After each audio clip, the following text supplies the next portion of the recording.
Hey gamers, Maniac here with another Tales from IT. We got the third part of a three-part series just promised to you about Mac and Mac data restoration. And let me tell you, this is a part that, as far as I can tell, I'm breaking ground with.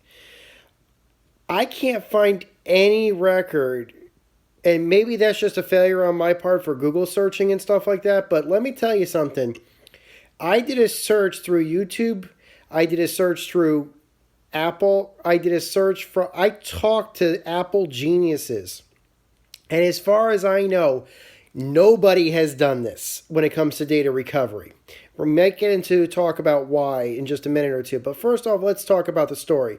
As you guys know, my girlfriend's MacBook Pro from 2010 or 2011 or so failed on her about 2 months ago. As such, she basically didn't have everything backed up. She basically decided that she was going to get a new computer, and she decided to buy one of the brand new top of the line iMac models. And if you've seen my previous part of my of this Tales from IT, you would know that we basically recovered most of her MacBook Pro data to her time using her Time Machine backup drive, using the data migration utility in Mac OS X. However, not everything was included in her Time Machine. She was missing out on about 2 months worth of work. Basically, 2 months worth of documents were not backed up. There's a couple of reasons for that, but we won't go into here nor there. So she was missing about 2 months worth of documents that were not on the Time Machine drive. The problem with that was the documents were being stored on a computer where the reason why it failed is likely because the hard drive corrupted. And we knew the hard drive corrupted because I went through it bit by bit using the disk utility, basically booting to disk utility, and it was unrepairable. So, and I found it told me very quickly, it informed me very quickly that it was unrepairable. So the drive itself was in really bad shape. Now, you're probably asking yourself, well, what do you do under these circumstances? In fact, haven't I told people what I have done under those circumstances when it comes to PCs? I take the computer apart, I pull the hard drive, I attach the hard drive, whether it's a SATA or an IDE drive, a 3.5 or a 2.5 drive, doesn't matter. I have different adapters. And I basically convert basically run it into a hard drive to USB adapter. I've got one of those little SATA and IDE to USB adapters. I plug it into the computer. I try to read what I can. I'll run an error corrector if I have to.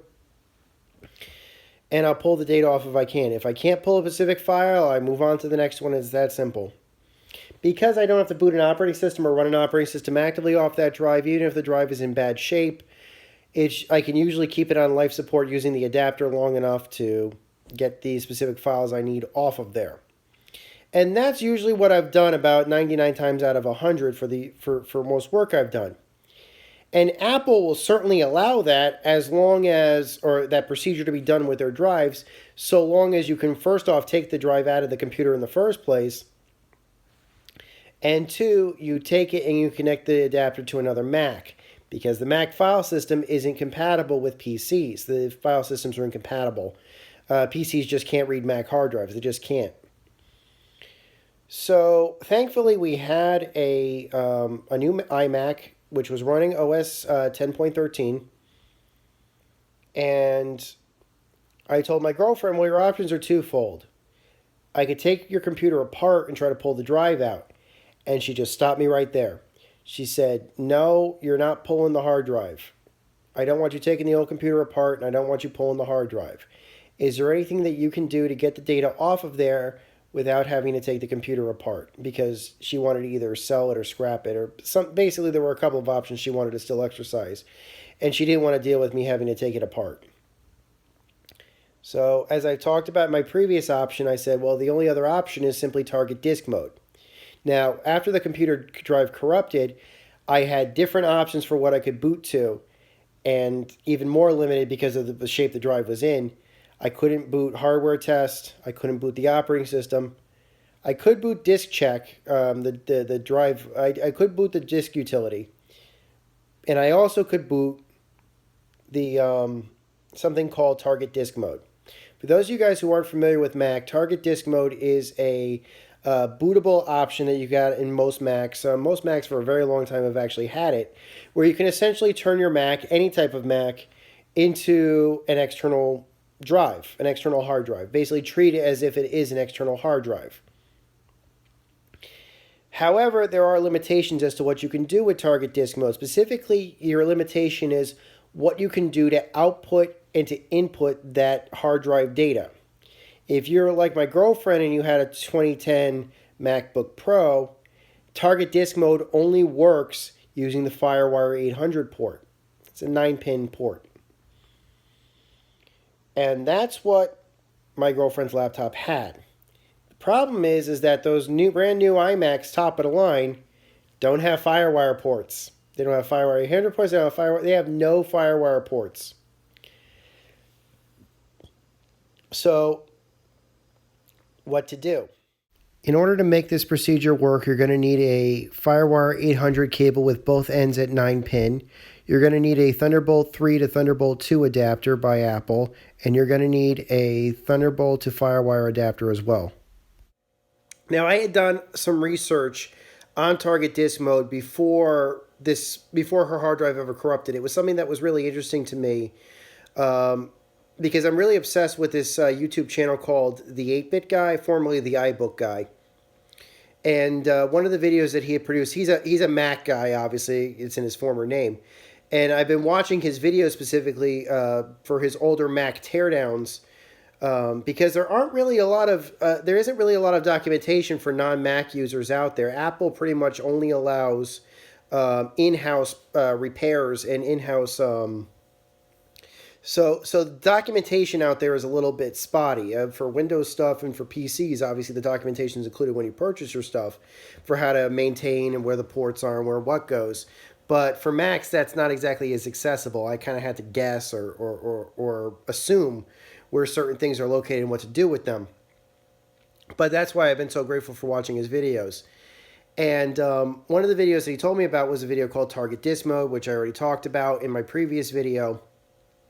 So I decided to use this as a test case, use this computer failure as a test case for what I can do with Target Disk Mode. So I knew that there was no FireWire. I knew that there was no FireWire calls on the new iMacs, and my girlfriend's only port that was compatible with Target Disk Mode on her original MacBook Pro was a FireWire 800 port. So I said to myself, okay, well, I know for a fact that the new iMacs are using Thunderbolt ports. They're using those for things like video output and stuff like that. But also they can be used for peer-to-peer data transfer and for, direct hard drives and stuff like that. And they're faster than USB. So why don't I just tell her to get a FireWire cable for her MacBook that'll fit her MacBook FireWire 100 port, and I'll tell her to get one of those Apple FireWire to Thunderbolt ports, Thunderbolt port adapters, which Apple sells online and in stores for like about $30 US. And I figured that'll be enough. We can get a FireWire 800 cable from pretty much anywhere. I did my research, and apparently those Macs from those MacBook Pros from that era use 9-pin FireWire 800 ports, which is probably also what the FireWire, the Apple FireWire to Thunderbolt adapter was using, the 9-pin, and the 9-pin 800, and we'll simply plug it in. Now, for those of you who have seen my previous video, you know what happened then. I discovered that the port had been changed again. The new iMacs don't use FireWire, and they don't use Thunderbolt 2 ports. They use Thunderbolt 3 ports, which for you PC users are actually considered USB-C ports. But I think that there's a bit more in those Mac versions of those ports than just USB-C, and I'll tell you why in a bit. So the cable plus the adapter didn't fit into the end of her iMac. Although it did seem to fit properly. It looked like I had gotten the right FireWire cable. Now, under normal circumstances, what I would have done was I would have pleaded with my girlfriend to try to transfer some of her data to her sister's 2011 MacBook. Her and her sister pretty much had very similar, not exactly similar on the inside, but very similar on the outside MacBook Pros. And they both had the FireWire 800 9-pin ports. So I thought, why don't you just try to do a target disk mode to your sister's computer? So you can pull the files there, and then from there she can just simply, take the files and transfer them to a USB stick, and that'd be the end of it. Well, her sister and her mother didn't want to risk her sister's computer. Essentially, we knew by that point that my girlfriend's computer was busted. They didn't want to risk connecting my girlfriend's broken computer to a working MacBook that could not be replaced and was in perfect condition already. They didn't want to risk breaking it. Now, I was fairly certain that there was no way that that was going to break it, but I kind of understood what they were going for. So we had to move on. Now, Apple sells a bunch of different USB-C or Thunderbolt 3 adapters. Particularly, they sell a Thunderbolt to HDMI adapter that you can use to connect any HDMI display to an iMac and use it as a second screen. But they also sell a Thunderbolt 3 to Thunderbolt 2 adapter. It's $50. I have no idea why, but it's $50. So earlier today, my girlfriend purchased the $50 adapter. Now, this was questionable because while I could find plenty of documentation online of target disk mode working with FireWire 400 to 800 or FireWire 800 to Thunderbolt 2 using the Thunderbolt 2 to FireWire adapter, I could not find any documentation, nor could I find any videos of people basically daisy chaining 3 cables together to try to get two computers is 7 years in difference of age to talk to each other. So I decided to call the Apple geniuses, and I actually know an Apple genius that lives out in California, and I decided to talk to him. I think I stumped him because he never got back to me. So I think I stumped my friend. I'm just saying. I'm sure he was probably busy. Let me be honest. I'm sure he was probably busy. I did later tell him what had happened to kind of brag to him, and he did respond to that. But so yeah, my friend in I guess I stumped him because he never got back to me about that. So I decided to call up Apple directly, basically Apple tech support. And he told me, the guy at the phone at the Apple tech support is like, well, I'm afraid I'm going to have to transfer you to geniuses. We're here if... So he's like, so what do you want to do? I said, well, I need to be able to get a 2010 MacBook Pro to be read by a modern iMac. And I'm going to have to, in order to do it, I'm going to have to use at least 3 cables that I'm going to have to daisy chain together. Has anybody tried this in Apple? Has anybody tried it at Apple tech support? He told me no. Not a single person that he knew, he hadn't done it. Not a single person had attempted it. So I said, is there any way you can talk me to somebody like an engineer or something, or even a guy who fixes these things? And he's like, well, I could transfer you to your local genius over at the closest Apple store. Now, I'm going to tell you this right now. There aren't really Apple stores where I live. So I said, okay, transfer me to a genius, and maybe he could talk to it. So they transfer me over after waiting on hold. I talk to the Apple genius, my closest Apple genius, and I tell him what's up and what my intentions are. And I ask him, have you attempted this? He said no. He says, I have never attempted this. And I asked him, seriously, not even drunk on a bet? Have you guys said, hey, I bet you could get target disk mode working if you connect these cables together?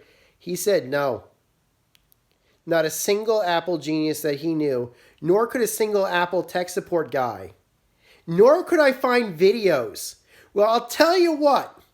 What I'm about to show you is proof positive, as far as I can tell, the first time on YouTube history of these 3 cables interacting together and what happens. Enjoy. You can see the computer has been booted in target disk mode, and as you can see, the FireWire cable is connected to exactly 2 adapters. As far as I know, this is the only footage that exists online of this procedure happening with these particular parts. So you're probably asking yourself, why would I do this procedure? Why would I go to all this trouble, spend all this money on cables and adapters and everything, when I simply could have done the alternative, which I already had the hardware for, which is simply take the computer apart, pull the drive, run it on a USB adapter, and pull the files that way. And the answer is simple: speed. Twofold on speed. First off, if I didn't have to take the computer apart, that's faster right there. If I could get the data off the drive without having to, take it apart, taking the whole computer apart, then that just saved me some time right there. The other reason is that at least for the USB adapter that I've got here, it's limited by USB 2.0 speeds, which, let's be honest, in today's day and age are abysmal. They're fine if you need to recover a couple of documents here or there, but my girlfriend had over 340 gigs of data on her computer, and she wanted to recover as much of it as possible. It just simply wasn't economical from a time perspective for me to basically spend all the time taking apart the laptop, running it through USB, and trying to pull all the data I could using USB. Using target disk mode, I could use the peer-to-peer protocols in FireWire and use the full bandwidth of the FireWire 800 port on her MacBook to send the data to the USB-C port in her new iMac. One could argue, well, there's a real-world applications for speed, and then there's practical applications for speed. How much faster really could this procedure have been? Well, I can tell you this. I backed up I did a almost entire system backup to her, using one of those newer fangled Western Digital hard drives.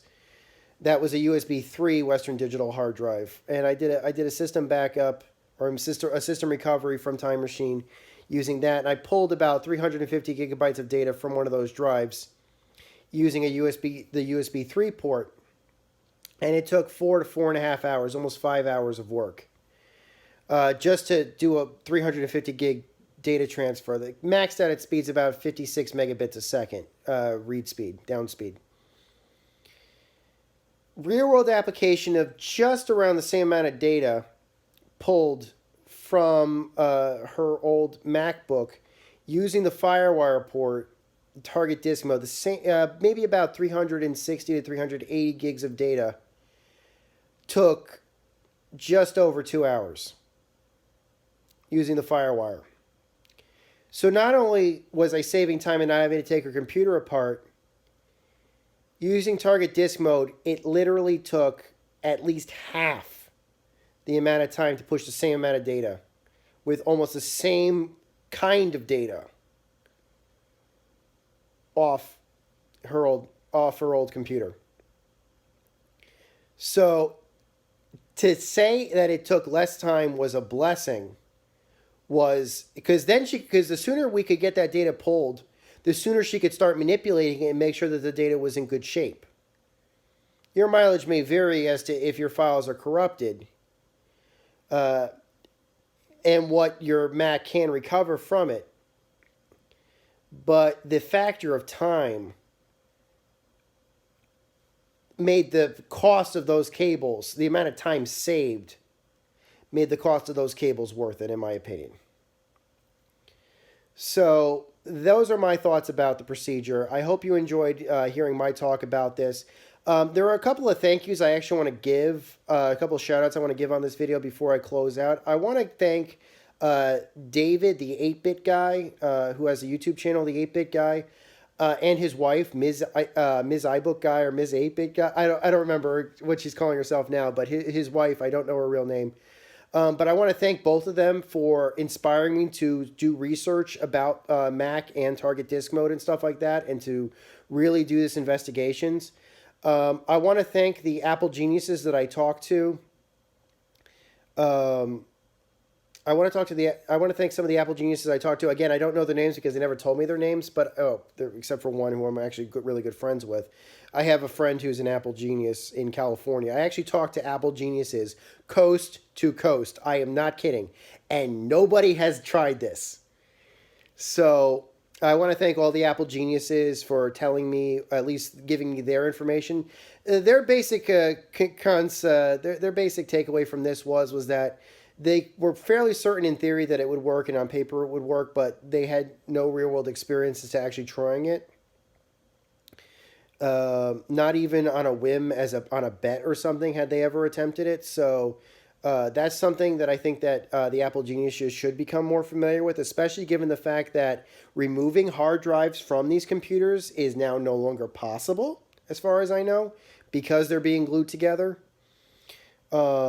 You're going to have to use target disk mode to start to basically do this. Or the data is either going to be or the data is essentially going to be lost, I'm afraid. If it's not backed up, it's not put on cloud. The only way to pull the data off is going to be target disk mode. So, and you're going to need FireWire for that. So, maybe this is something that I'm just breaking ground in, and it's going to be as these 2010 MacBooks continue to fail with age. This is going to be something that more people are going to want to be interested in knowing about. But thank you, David, the 8-bit guy, for inspiring me for telling me about target disk mode, and for setting me on this path to check this out. I honestly think that what most of the Apple geniuses were doing at this point were simply taking the computers apart and running them using a SATA USB adapter. I think that's what they were doing. I'm sure it took longer. I'm sure it took longer to do a data recovery, but I'm sure that's probably what they were doing instead of using the target disk mode. That's just my 2 cents. So thank you guys for watching the video. Until next time, I hope you enjoyed the video. My name is Maniac with GamingSuccess.net. Take care. Over and out.